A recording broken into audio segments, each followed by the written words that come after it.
अस्सलाम वालेकुम, आदाब, नमस्कार। परवीन न्यूज़ महानगर में आपके साथ शेख इफ्तिखार। छियानवे परभनी विधानसभा चुनाव क्षेत्र से आजाद उम्मीदवार के तौर पर अपनी खिदमत आजमा रहे मोहम्मद गैस जैन, इनकी 17 नवंबर 2024 के रोज दरगाह रोड पर भव्य सभा आयोजित की गई, जिसमें हजारों की तादाद में और बड़ी संख्या में युवा वर्ग और बुजुर्ग शामिल हुए। खास तौर पर यहाँ पर यह विशेष बात रही कि यहाँ पर कोई महिलाएं नहीं थी, लेकिन यहाँ पर जो युवाओं का और पुरुषों का जो जोश दिखाई दिया, बुजुर्गों का जो जोश दिखाई दिया, हजारों की तादाद में पूरा दरगाह का मैदान भर चुका था। इसे देखते हुए गौस जैन ये आगे बढ़ते हुए यकीनी उनकी जीत करीब है, ऐसा समझ में आ रहा है। इस उनके बड़ी जनसैलाब सभा में मोहम्मद कैफ, जो गाजियाबाद के मशहूर मारूफ, उसी साथ रील स्टार आरिश शाह, तनवीर शेख, मारवन आयमन ये मौजूदगी रहते हुए उनके सामने ये बड़ी सभा आयोजित की गई। इस समय मोहम्मद गौस जैन ने यहाँ पर खड़े हुए उम्मीदवारों को अपनी बात ये बताई कि मुसलमानों को कि मुसलमान की गैरत कहाँ चुनी गई है। दो उम्मीदवार गैर होने के बावजूद और दोनों भी ये हमारे गुस्ताख रसूल और हमारे इस्लाम को धोखा देने वाले लोग खड़े हुए हैं। उसके सामने जो मुस्लिम है उसमें से कोई क़यादत चुनी जाए और उसे ही वोट दिया जाए। जिस तरह से वो समाज अपने को वोट दे नहीं सकता, तो हम अपनी कीमती वोट उन्हें कैसे दे रहे हैं। ये आज उन्होंने कहा कि आज वक्त है, एक जगह आ जाइए। उनके जो भाषण में उन्होंने जो लताड़ा, आइए जानते हैं उन्हीं के जुबानी। के लिए कोई मुस्लिम शख्स नहीं था। आपको अगर आवाज उठाना चाहते हैं, आपके साथ किसी को खड़ा करना चाहते हैं, तो आप लोगों को चाहिए कि आप लोग मुस्लिम लीडर को उठाए और जिताए। इंशाल्लाह कि आप लोग जिताएंगे। एक बार जोर से बोले कि आप लोग जिताएंगे। गौस जैन साहब को क्या आप लोग जिताएंगे? कई ऐसे पार्टी से जो वोटिंग से पहले आप लोगों के सामने आकर कहते हैं कि भाई हम लोग आपके साथ रहेंगे, सेकुलर रहेंगे, आपके हक की आवाज उठाएंगे, लेकिन जब वो लोग जीत जाते हैं, अपना मकसद मुकम्मल कर लेते हैं, आपकी उफ तक की आवाज नहीं आते। कई ऐसी चीजें हैं, जैसे एनआरसी का ले लीजिए, ट्रिपल तलाक का ले लीजिए, कितने लोगों को हम लोगों को रोडों में आना पड़ा। आवाज उठाने वाला नहीं था, कोई था, वो बस गिने चुने थे। क्या वजह थी? हमारी मजबूरी थी, हमारी कमजोरी थी। आज अगर आप लोग नहीं जागेंगे, आज आपके पास 2 दिन का टाइम है, अगर आप लोग आज भी अपने आंख नहीं खोलेंगे तो समझ लीजिए वही गुलामी करना पड़ेगा जो हम लोग करते हुए आ रहे। जैसे हम लोग एनआरसी सीए के लिए लड़े हैं, ट्रिपल तलाक अपने बहनों के लिए रोडों पर आए हैं। अब जैसे वक्फ बोर्ड का मामला आया है, उसी वक्त भी हम लोग वक्त के सिलसिले में हम लोग देख सकते हैं। आप खुलेआम 1 महीने पहले की बात है, वक्त के रिलेटेड कई उलमा रोडों पे आना पड़ा, कई मुसलमान भाइयों को रोडों पे आना पड़ा, कोर्टों में इसके रिलेटेड बात करनी पड़ी। और आप लोगों को मैं बोल रहा हूँ, आज भी अगर आप लोग आंख नहीं खोलेंगे तो इसी तरीके से हम लोगों को गुलामी करना पड़ेगा। आज आप तय कर लीजिए कि 20 तारीख को गौस जैन साहब जो 14 नंबर वोटिंग कार्ड है उस पे जाके ऐसा दबाइए कि उस सारा जो आवाज ऊंच आनी है, जो सारे परभनी, सारे महाराष्ट्र में एक हिस्ट्री पैदा करना चाहिए कि इंडिपेंडेंट कैंडिडेट गौस जैन साहब जो सिर्फ और सिर्फ पहली मर्तबा खड़े हैं और जीत गए हैं और मुस्लिम हकदार बनेंगे। तो मैं बस यही बात करना चाहता हूं और आखिरी बात एक करना चाहता हूं कि एक नारा लगाकर अपनी बात खत्म करता हूं। नारे तकबीर, नारे तकबीर, इनकलाब, इनकलाब, गौस जैन साहब। वाखिर दावाना अल्हम्दुलिल्लाह। ये आपका भाई अपना कारोबार छोड़कर, अपनी अच्छी जिंदगी छोड़कर आज क्यों दीवारों की जैसे आप लोगों के लिए लड़ रहा है। ये बहुत इंपॉर्टेंट बात है। अगर हम नहीं समझ गए, अगर हमको ये बात समझ में नहीं आई, तो हम लोग एक नहीं हो पाएंगे। और अगर हम लोग एक नहीं हो पाएंगे तो फिर हमारा जो मकसद है वो नाकामयाबी की तरफ जाएगा। आज सियासत में इलेक्शन एक ऐसी चीज है, निवडणूक एक ऐसी चीज है जो आपको हक देती है कि आप जाए और अपनी मर्जी के उम्मीदवार को वोट करें।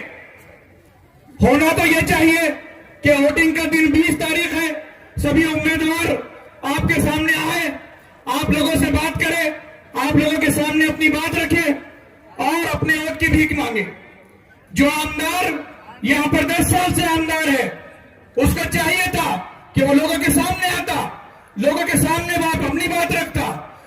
ये कहता कि मैंने 10 साल में ये काम किए, 10 साल में मैं ये काम कर नहीं पाया और आप लोगों से आकर माफी मांगता, उसके बजाय उसने पीछे की सियासत को लड़ना उसने तरजीह दी। उसने ये काम किया कि जो भाई आज परभनी विधानसभा जिसमें 1,15,000 मुस्लिम वोटर्स है, ये सबसे बड़ा समाज है परभनी का, मुस्लिम समाज, जो आज इतनी संख्या में वोटिंग करने वाला है, उनके हक की बात तो ये होती कि खासदार को हमने आपको चुन के दिया, आप खुद आगे बढ़ते और कहते कि मुसलमानों में से किसी को आगे करो, हम उनको चुन के देंगे। हुआ ऐसा नहीं हुआ। जो आदमी लड़ने के लिए आगे आया उसको रोटी डाली गई, उसको बोटी डाली गई, उसको खरीदने की कोशिश की गई, उसको डराने की कोशिश की गई और उसको बिठाने की कोशिश की गई। मगर मैं आप लोगों को ये कहना चाहता हूं कि अल्लाह के भरोसे पे और आप लोगों की हिम्मत पे मैं झुका नहीं, मैं रुका नहीं, छुप छुपा के कहीं खड़ा नहीं। जो डटे हुए हैं महाज पर, उन्हें मुझे उन सचों में तलाश कर। मेरे भाइयों, मैं आप लोगों के सामने खड़ा हुआ हूं सिर्फ आप लोगों की हिम्मत पर। मैं मुद्दों की राजनीति करना चाहता हूं।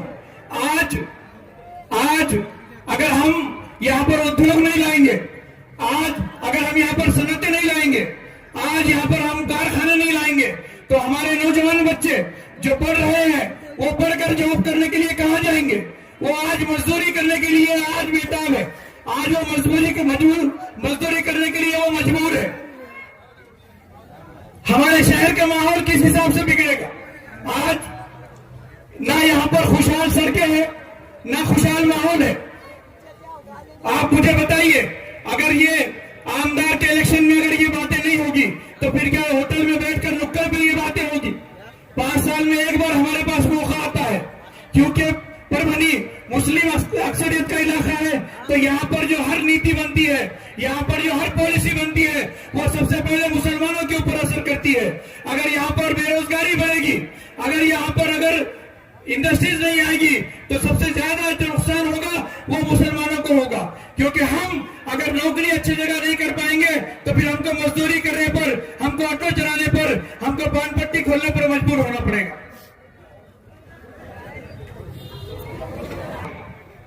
7.5 साल वो बच्चा जेल में रहे, 4 लोग। आप सोचिए, अगर वो बच्चे आप में से होता, आपका भाई होता, आपका बेटा होता, आपका अगर चाचा होता, तो क्या फिर भी आप इसको इतना बोलते कि आओ मेरे वोट लेकर जाओ? तो जो लोग इसकी तरफदारी कर रहे हैं, मैं उनसे कहना चाहता हूं, क्या आप लोग उसका इंतजार करेंगे कि वो आपके घर के बच्चे को पुलिस भेजे और उठाकर ले जाए? तब आपकी आंखें खुलेगी और आप उसको फिर अपने घर से निकालेंगे, अपने शहर से निकालेंगे। अफसोस की बात है, जो लोग भी उसका काम कर रहे हैं, बड़ी अफसोस की बात है। आज भी 2 दिन बचे हैं, 3 दिन बचे हैं। खुदारा जाग जाइए, मैं आप लोगों की हिम्मत के ऊपर खड़ा हुआ हूं।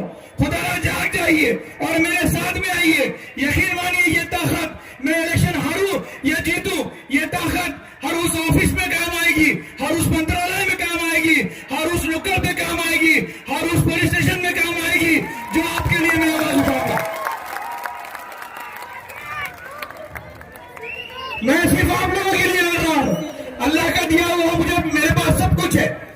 मैं सिर्फ आप लोगों की आवाज बनना चाहता हूं, ताकि पीछे आने वाली नस्लों, पिछली नस्लों ने जैसा मुझे लड़ना सिखाया, मेरी आने वाली नस्लों को ये पता चले कि मैं लड़ने की सियासत करने वाला हूं।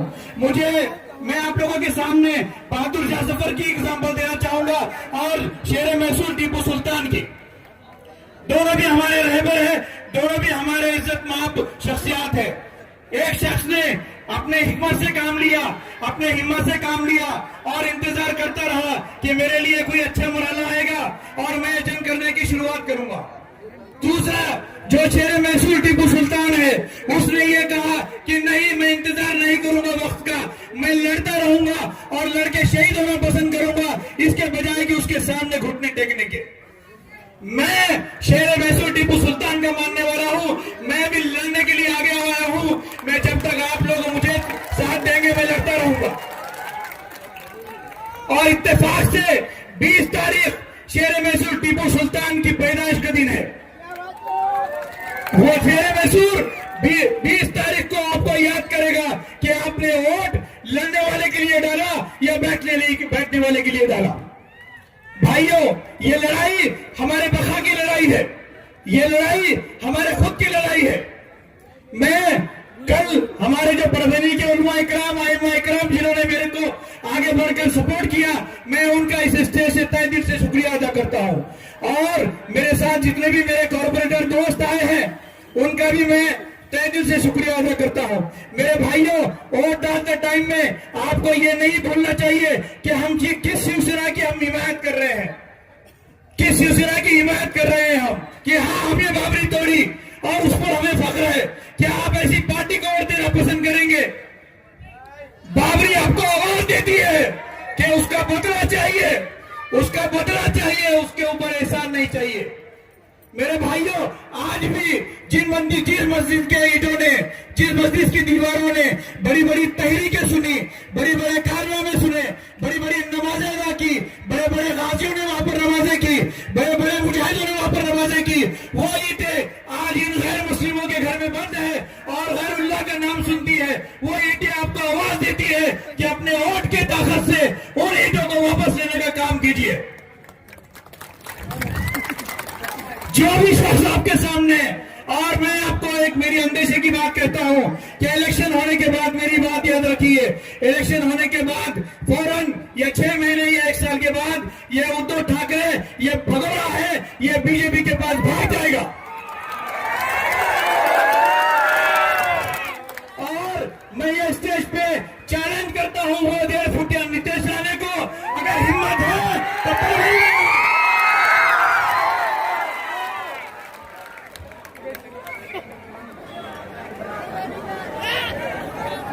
परभनी में अगर तेरी हिम्मत है तो परभनी में आ। परभनी के मुस्लिम नौजवान तुझे बता देंगे कि तेरी हैसियत क्या है।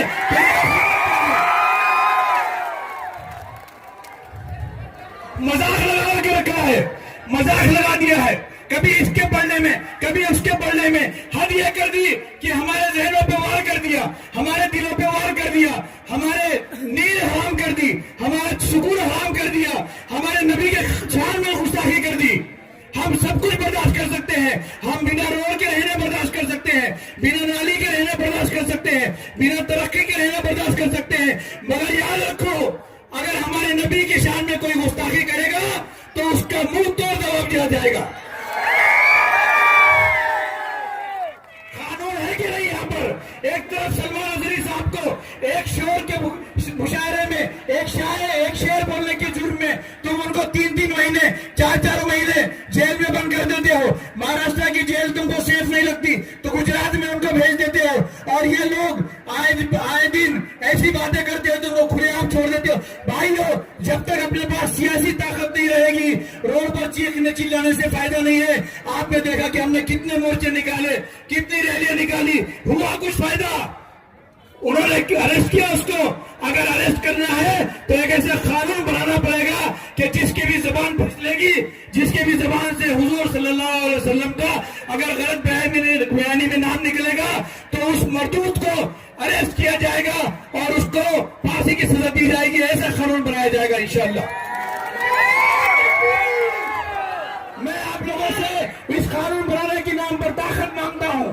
आप लोग ताकत मुझे देंगे कि नहीं देंगे? बताइए, देंगे कि नहीं देंगे? बताइए मुझे। बस मैं इसी उम्मीद के साथ, इसी हिम्मत के साथ आप लोगों से विदा लेता हूं कि 20 तारीख को जब आप फजर की नमाज पढ़ के उठेंगे तो आपके दिमाग में सिर्फ 14 नंबर का बटन रहना चाहिए। मिल्लत की शहनाई इतने जोर से बजाइए कि इन कमीनों की औकात इनको याद आ जाए और इनके जुर्म इनके साथ छोड़ दे। बहुत बहुत शुक्रिया। अस्सलाम वालेकुम। अब आपके सामने मोहम्मद कैफ पेश होंगे।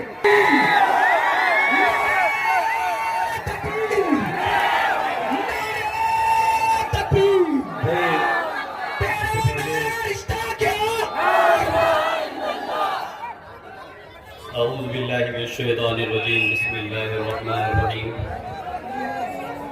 अहमदुहु व नसल्ली अला रसूलिल करीम, अम्मा बाद।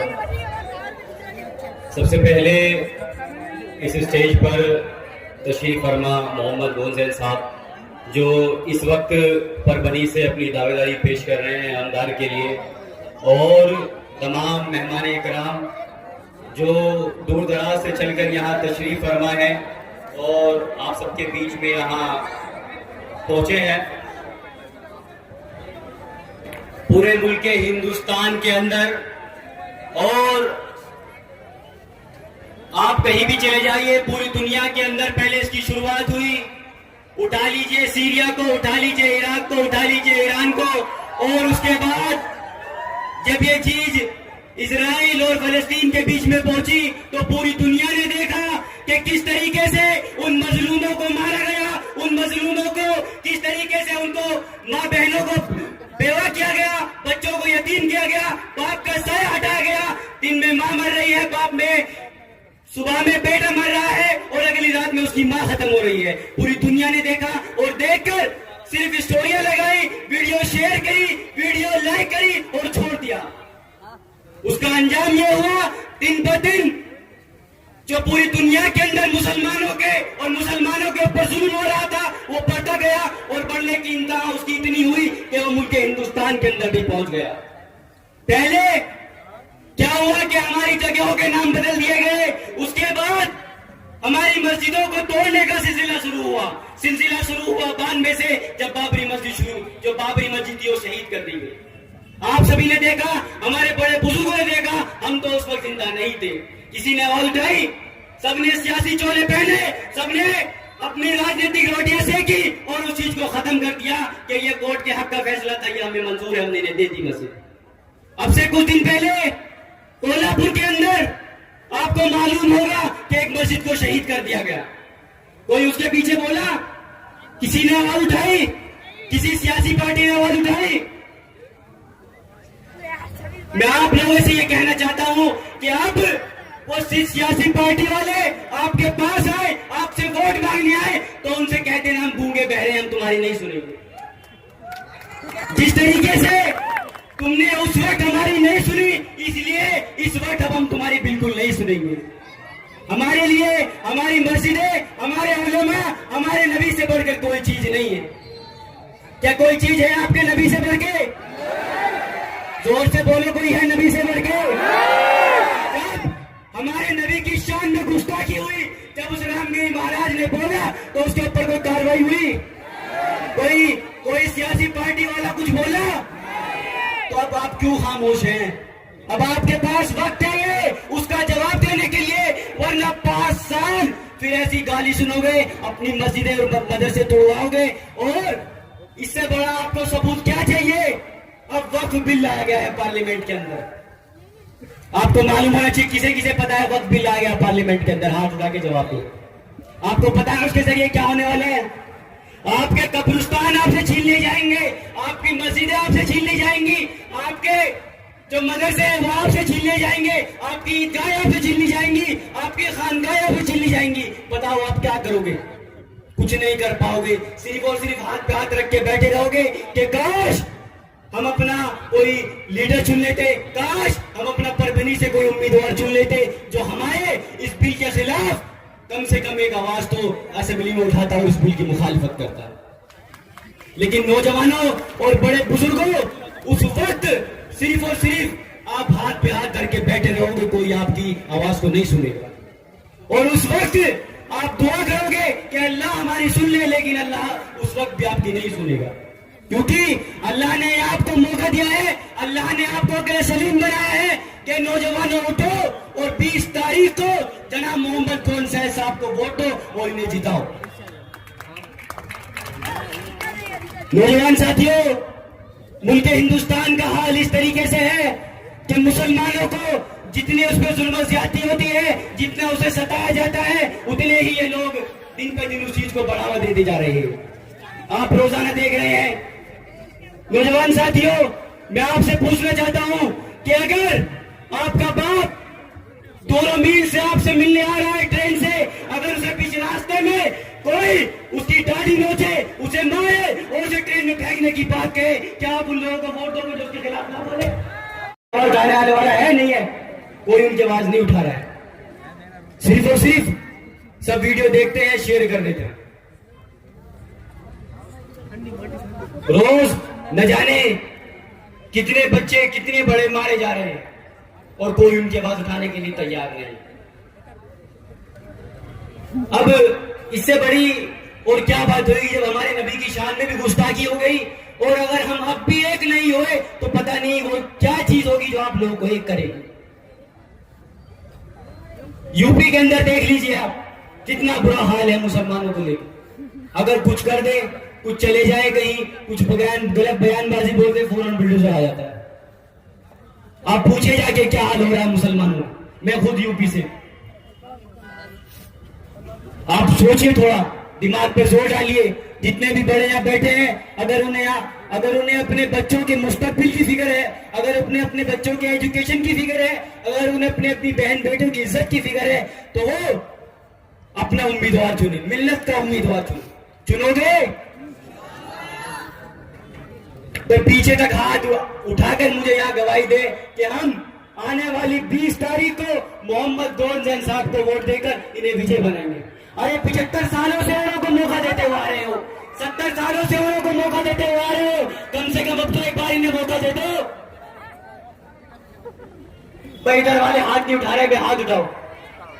पूरे तमाम लोग पीछे वाले हाथ उठाओ, दोनों भाई, जितने भी लोग अल्लाह के सामने खड़े हो भाई आवाज डालो। पीछे वाले हाथ नहीं उठा रहे भाई, कम से कम हाथ तो उठा लो भाई। पीछे वाले हाथ उठा रहे भाई, पीछे वाले हाथ उठा लो भाई। ये बच्चे हाथ उठा रहे, नौजवान हाथ उठा रहे, पीछे वाले हाथ नहीं उठा रहे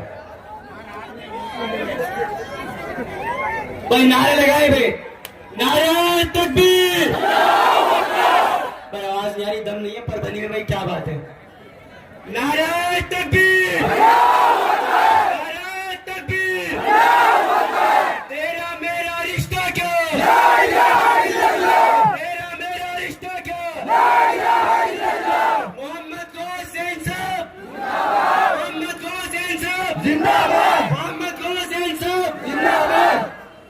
भाई तमाम लोगों को सुबह 20 तारीख को फजर के बाद सबसे पहले वोट डालना है 14 नंबर पर जाकर, और इन्हें ज्यादा से ज्यादा वोट डालना है। कोई कंजूसी तो नहीं करेगा वो वोट डालने में। अब्बा पीछे बैठे, कंजूसी तो नहीं करोगे वोट डालने में। भर भर के वोट डालना है, भर भर के इतना वोट डालना है कि सुबह 11 बजे तक ये जीत कर आपके बीच में आ जाए इंशाअल्लाह ताला। और फिर देखना परबनी में मुसलमानों का जलवा। हाँ मियाँ भाई चले गए बस,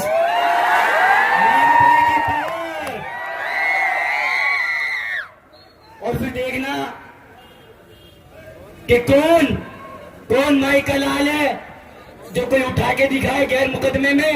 और आपके अंदर ताकत होगी, किसी में हिम्मत नहीं है कि कोई तुम्हें किसी गलत मुकदमे में, किसी गैर इल्जाम में उठा के अंदर डाल दे। अगर आपका उम्मीदवार होगा, अपने अपने मोबाइलों की टोर चला कर एक बार यहाँ पेश होने का, अपने अपने मोबाइलों की टोर चला ली भाई। मुसलमानों एक हो जाओ, वक्त है अभी। पीछे वाले टोर जाओ, पीछे वाले टोर जाओ, पीछे वाले अगर वाले टोर जाओ भाई, चलो टोर भाई, मियां भाई नारे तकबीर, नारे तकबीर। तेरा मेरा रिश्ता क्या, तेरा मेरा रिश्ता क्या।